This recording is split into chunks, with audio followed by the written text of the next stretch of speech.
Sous-sol d'une grande surface parisienne. Comme tous les jours, la Banque Alimentaire vient ici faire son marché. Donc là, aujourd'hui, on a récolté environ entre 100, 120, 150 kilos de viande, plats cuisinés. Des produits comme ce pain de mie dont la date de péremption approche. Monoprix préfère offrir ce produit à la Banque Alimentaire que de le mettre à la poubelle.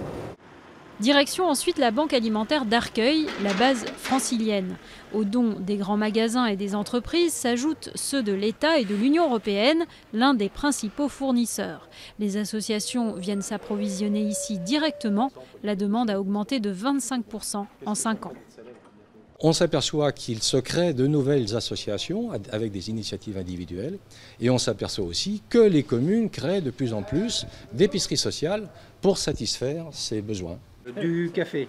Oui, Alors, ça je café. Des épiceries sociales comme celle d'Yvette à Bagnolet en région parisienne. Cette ancienne directrice d'école vient à Arcueil tous les jeudis. L'année dernière, elle a vu passer dans sa boutique solidaire plus de 6500 familles. En 2013, j'ai eu 200 familles de plus qu'en 2012. Non, c'est accablant, quoi. Je ne sais pas comment je vais faire et j'ai moins de produits. Moins de produits car depuis cette année, l'Union européenne impose que les denrées qu'elle donne soient délivrées gratuitement. Or, dans les boutiques solidaires, les clients doivent s'acquitter d'une somme symbolique.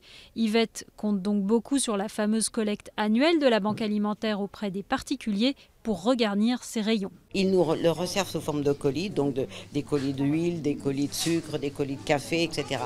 Et ça c'est important, c'est très très important pour nous. Au bout de la chaîne, on retrouve le plus souvent des chômeurs, des étudiants ou des retraités. Avec 620 € de retraite par mois, une fois qu'on paye le loyer et tout ça, je suis toujours en train de courir pour avoir des aides, mais malheureusement c'est très difficile. Comme Rolande, près d'1,5 million de personnes ont bénéficié de l'aide de la Banque Alimentaire l'année dernière.